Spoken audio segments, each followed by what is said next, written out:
बिस्मिल्लाहिर्रहमानिर्रहीम। सबसे पहले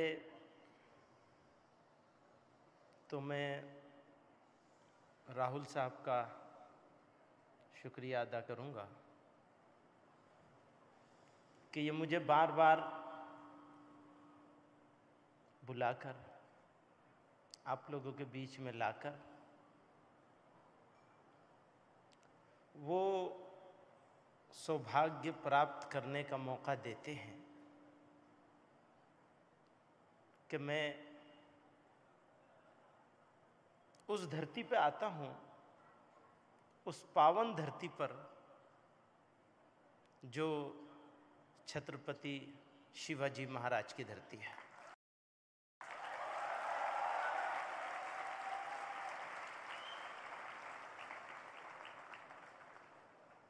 जब हम उनका नाम लेते हैं तो वो प्रतीक है बहादुरी का, आज़ादी का। कुछ कर गुजरने के लिए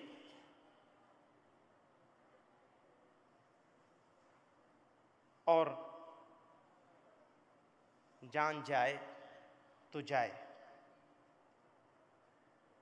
यह सर कट सकता है लेकिन झुक नहीं सकता।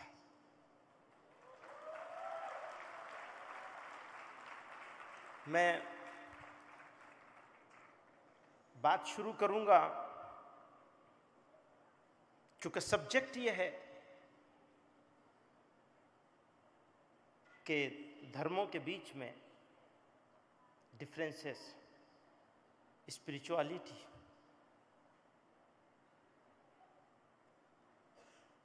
अभी आज की जो हालत है तो सबसे बड़ा क्राइसिस मेरे ख्याल में, दुनिया का जो सबसे बड़ा क्राइसिस है वो धर्मों के बीच में है, खुद धर्म वालों के बीच में, मजहबों के बीच में, रिलीजन के बीच में। अब से 3 साल पहले कानपुर में था और ऐसे ही इंटरफेथ इंटर रिलीजियस प्रोग्राम हो रहा था। स्वामी जी कहने लगे कि आज के ज़माने में सबसे बड़ी प्रॉब्लम धर्म, रिलीजन बन गया है, इसी के कारण फसाद हो रहे हैं। उन्होंने उसके उदाहरण के तौर पर बहुत सारे वाक़यात सुनाए। बात ख़त्म हो गई, मेरा नंबर आया तो मैंने अर्ज़ किया कि मैं माफ़ी चाहता हूँ, बड़े आदमी हैं, डिसएग्री नहीं करना चाहता, लेकिन मुझे ऐसा लगता है कि हंगामा, फसाद, बुराई धर्मों की वजह से नहीं है, बल्कि धर्मों के नाम पर पॉलिटिक्स करने की वजह से है। जो राजनीति होगी अगर धर्म के नाम पर, उससे बर्बादी होगी। जिहाद की बात है, क्योंकि टेररिज्म करने वाले लोग अगर इस्लाम के दिखने में इस्लाम के फॉलोअर हैं तो वो जिहाद को यूज करते हैं। मैंने हमेशा एक बात कही है कि इन लोगों को जिहादी नहीं कहना चाहिए, उनको लेजिटिमेसी मिलती है जिहादी कहने से। ये तो फसादी हैं, कभी जिहादी हो नहीं सकते। ये जिहादी अगर कोई हो सकता है तो वो हो सकता है जो पीस लाने की कोशिश करे, जो न्याय लाने की कोशिश करे। जो अन्याय करेगा, अत्याचार करेगा, चाहे किसी के नाम पर करे, ईश्वर के नाम पे करे, भगवान के नाम पे करे, गॉड के नाम पे करे, खुदा और अल्लाह के नाम पे करे, वो जिहादी हो नहीं सकता।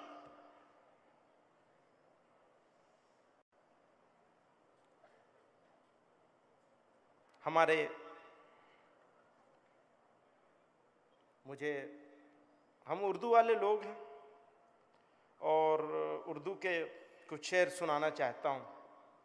हो सकता है समझ में आए, हो सकता है न भी आए, मैं समझाने की भी कोशिश करूँगा।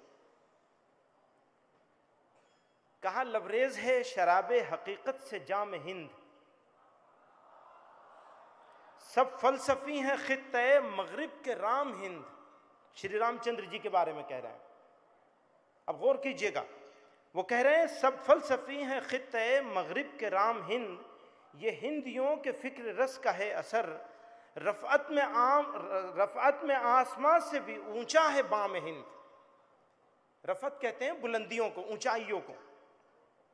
तो भारत का दरवाजा, हिंद भारत, भारत का दरवाजा आसमान से भी ऊंचा है। किस वजह से? इसी देश में हुए हजारों मलक सरिश्त, मशहूर जिनके दम से है दुनिया में नाम हिंद, है राम के वजूद पर, यह आखिरी शेर है राम के वजूद पर हिंदुस्तान को नास, अहले नजर समझते हैं उसको इमाम हिंद।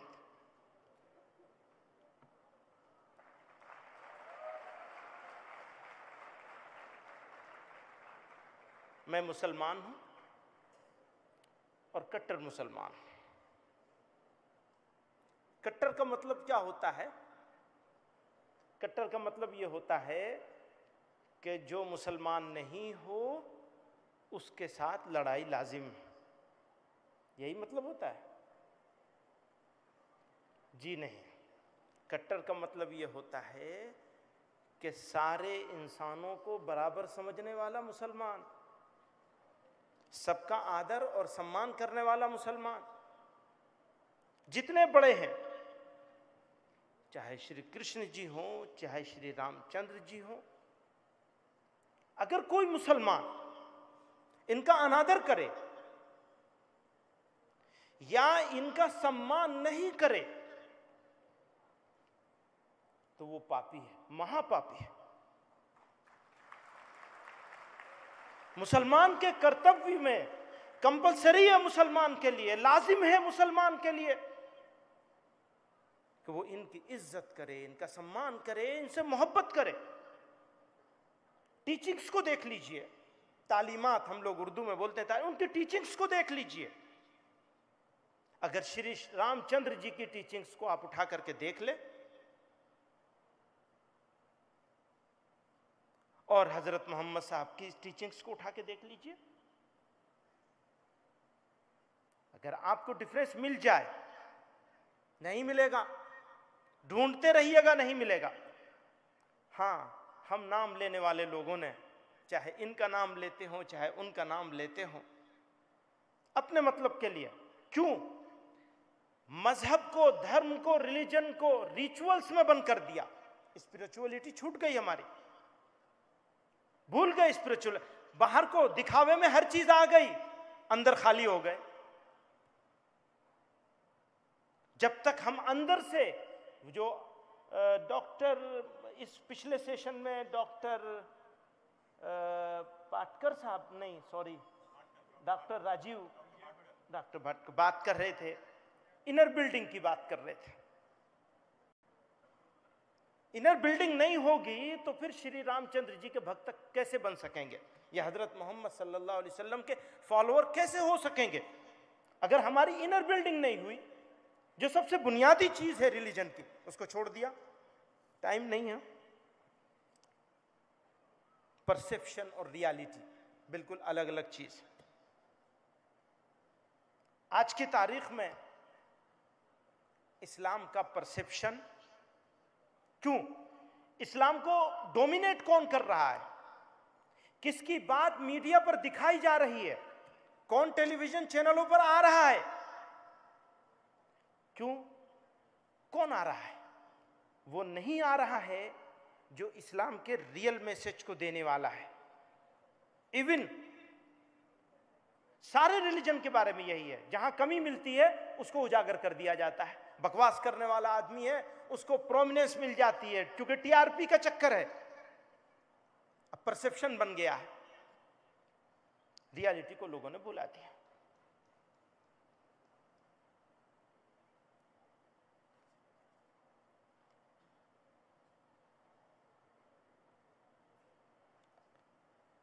क्या हो गई, कहां पहुंच गए हम? हुआ ऐसा है कि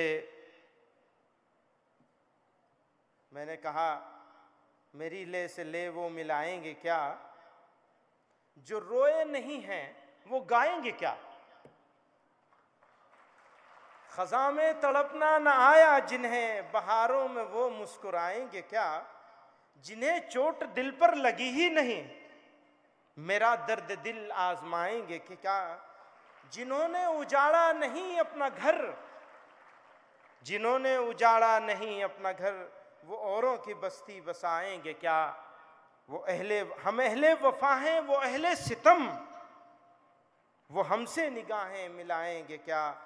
मोहब्बत ही जब दरमिया में नहीं, वो आएंगे क्या, हम बुलाएंगे क्या।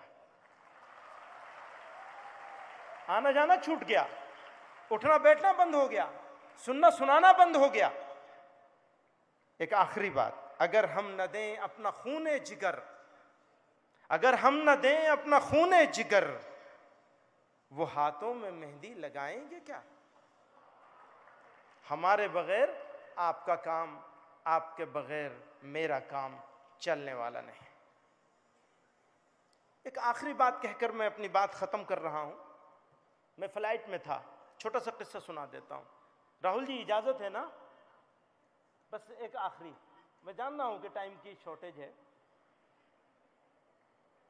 फ्लाइट में था, मेरे बराबर में, ये भी कुछ 1 साल पुरानी बात है, तो एक पॉलिटिकल पार्टी के सेक्रेटरी साहब बराबर में बैठे थे। कहने लगे, देखिए बहुत बारीक सी बात है, बहुत फाइन लाइन है, तो आप लोगों की तवज्जो चाहूंगा। कहने लगे, मदनी साहब, ये जो मुल्क का माहौल बन रहा है, इसको ठीक करने की जरूरत है। हाँ जी, बिल्कुल ठीक करने की जरूरत है, ठीक रखने की जरूरत है।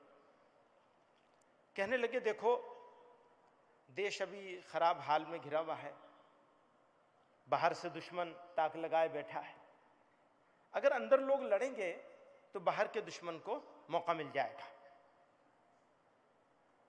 और हमारी तो ये पॉलिसी है कि मुसलमान के साथ ठीक रिलेशनशिप बना के रखनी है, वरना अंदर से मुसलमान गड़बड़ करेगा और बाहर से कोई और हमला करेगा तो मुल्क का नुकसान होगा। वो मुझे सुना रहे थे, तो मैंने उनसे कहा, वो आप लोगों से कहना चाहता हूं, आज सरहदों पर हमारी फौज खड़ी है और चाइना कह रहा है कि हम 1962 वाली गलती न दोहराएं।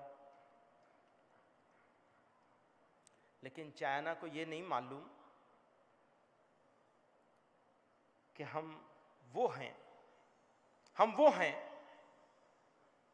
जिन्होंने सर कटाना सीखा है, सर झुकाना नहीं सीखा है।